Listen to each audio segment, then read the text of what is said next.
chew gum, and so this orderly's sitting there scraping off the gum and kind of grumbling to himself and laughing at the chief, thinking that the chief is asleep. Well, McMurphy,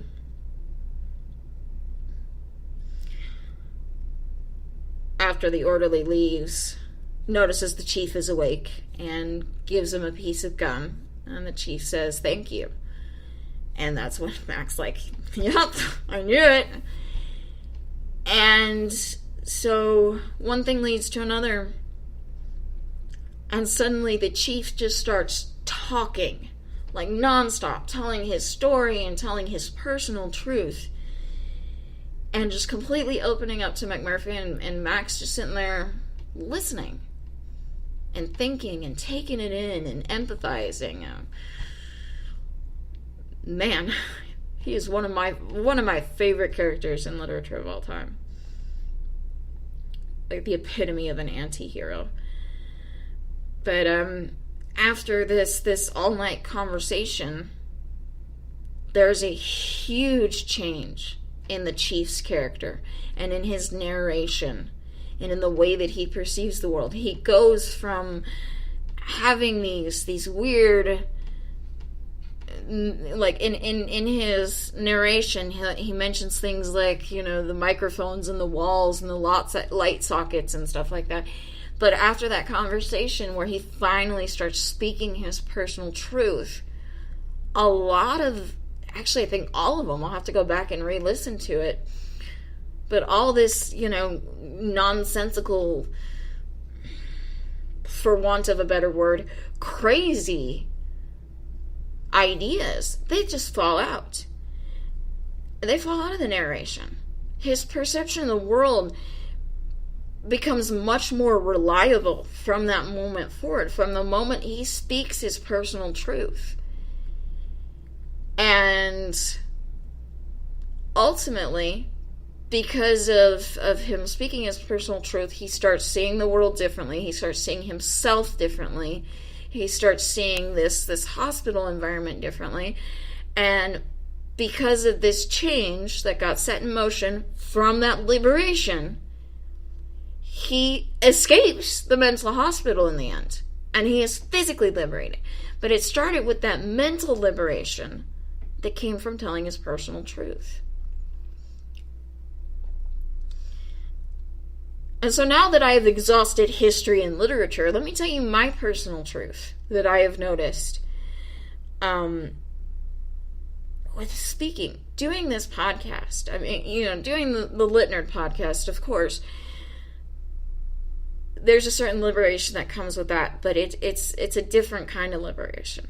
But doing this podcast here, where I tell my life experiences and I share my ideas and my perceptions and my perspective, I tell my personal truth. This has kept me from going into a full-blown depressive episode. Especially since I started doing it 3 times a week. I think I had a little bit of an episode, but I don't think it could be classified as an episode. I think the DSM... I know the DSM-4, I don't know about the DSM-5, but in the DSM-4, in order for it to be considered a depressive episode, it has to last 2 weeks or more. So, going by that standards, I think I had about a week in February where I just, after everything went down with my landlord and moving and all that, I had about a week where I was just, I feel nothing.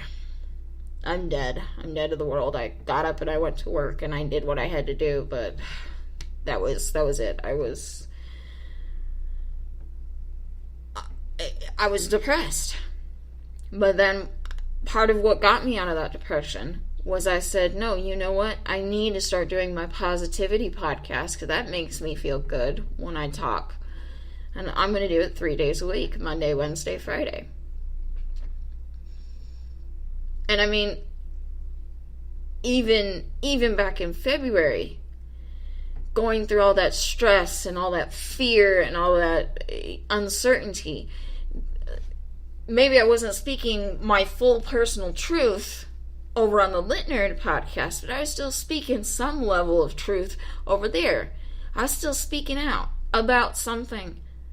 And there was some freedom through that speech. Even though it wasn't my story I was telling, it was my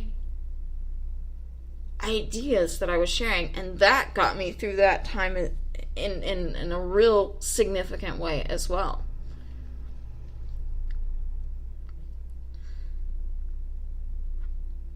There's great freedom through speech. There's a huge liberation that comes with it. And there's backlash. There's always a downside.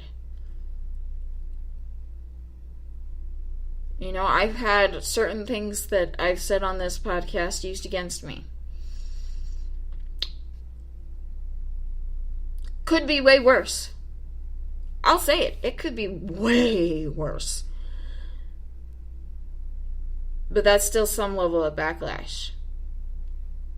And I'm sure other things that I've had that I have said or that I may see in the future may come back to bite me in the ass at some point.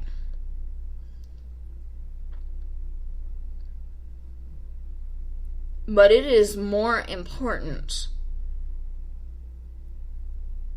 for my mental health to speak my truth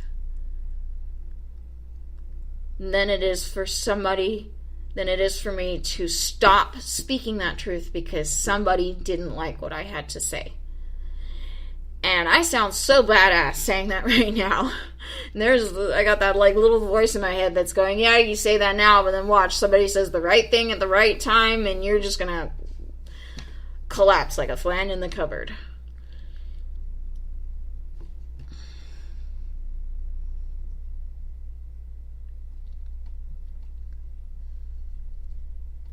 The things I say on this show, that's my truth. And I say it with the full knowledge that my side is not the only side. My perceptions are not the only reality. This is my reality. This is my truth. And I am open to hearing other people's sides. Because I want to understand. As best I can possibly understand. I want to understand. But that's not going to change my personal truth in this moment. I was talking to all caps someone, and I think I mentioned this on the show about a week or so ago, that I have been gaslit my whole life. Every time I tried to share my perceptions and my thoughts and my feelings, every time I tried to speak or write down, because I used to write a lot of poetry, every time I tried to communicate the truth that was inside my heart and mind,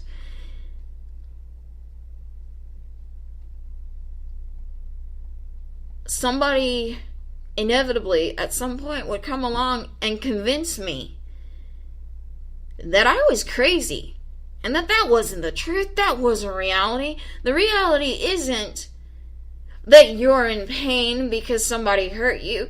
The reality is that somebody hurt you and you're in pain, but it's still your fault.